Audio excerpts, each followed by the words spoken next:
Hello, Garza Unicorns. This is Miss Campos, your school librarian, and today I would like to read a story to you in honor of Dr. Martin Luther King's birthday. The book that I have chosen is called Martin's Big Words, written by Doreen Rappaport. And I would like to give a special thanks to the publisher Scholastics for allowing me to read the story to you today. Martin's Big Words.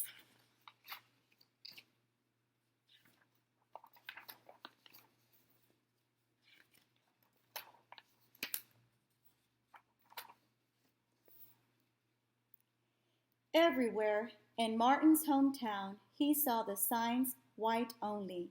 His mother said these signs were in all southern cities and towns in the United States.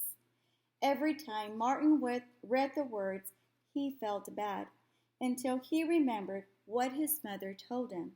His mother said, "You are as good as anyone."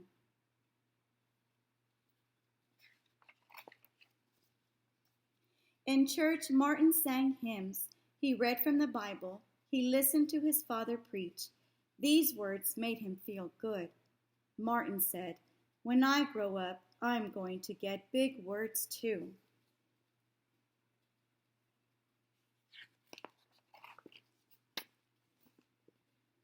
Martin grew up. He became a minister like his father, and he used the big words he had heard as a child from his parents and from the Bible. Martin said, "Everyone can be great."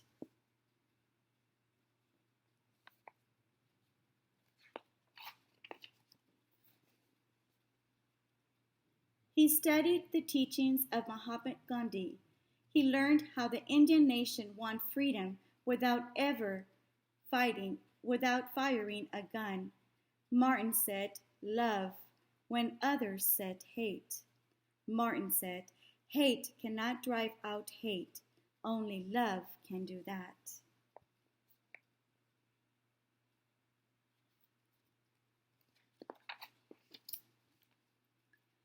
He said together when others said separate.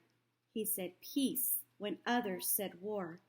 Martin said, "Sooner or later, all the people of the world will have to discover a way to live together."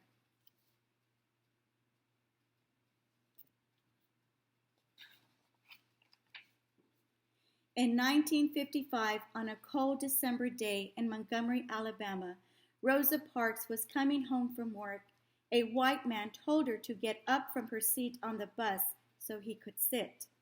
She said no, and she was arrested. Montgomery's black citizens learned of her arrest. It made them angry. They decided not to ride the buses until they could sit anywhere they wanted.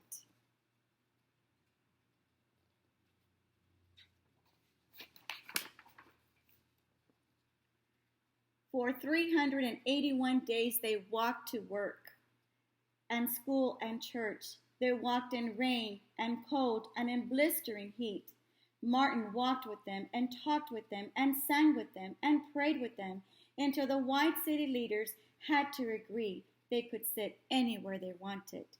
Martin said, "When the history books are written, someone will say there lived black people who had the courage to stand up for their rights."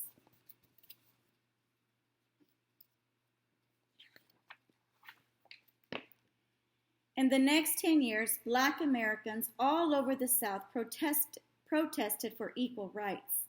Martin walked with them and talked with them and sang with them and prayed with them.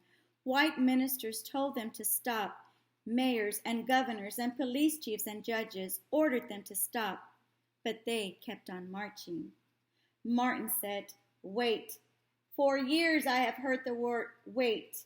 We have waited more than 340 years for our rights."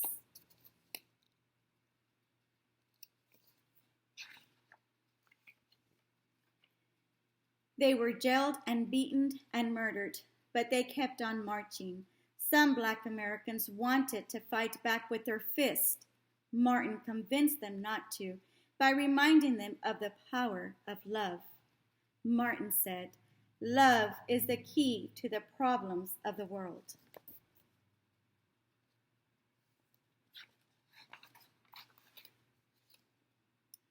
Many white Southerners hated and learned Martin's words and feared Martin's words. A few threatened to kill him and his family. His house was bombed. His brother's house was bombed. But he refused to stop. Martin said, "Remember, if I am stopped, this movement will not be stopped because God is with this movement."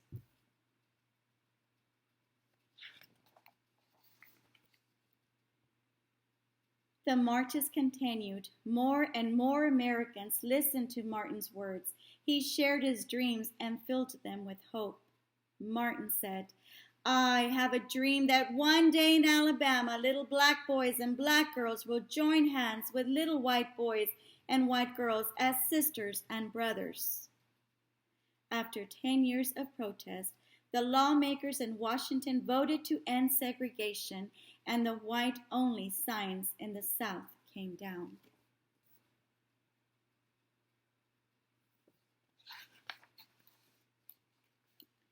Dr. Martin Luther King Jr. cared about all Americans. He cared about people all over the world, and people all over the world admired him. In 1964, he won the Nobel Peace Prize. He won it because he taught others to fight with words, not fists.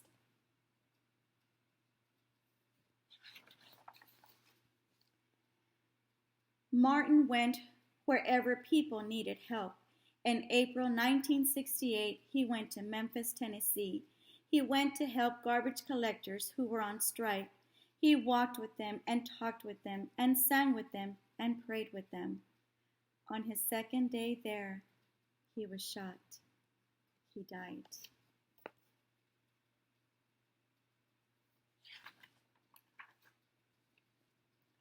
His big words are alive for us today.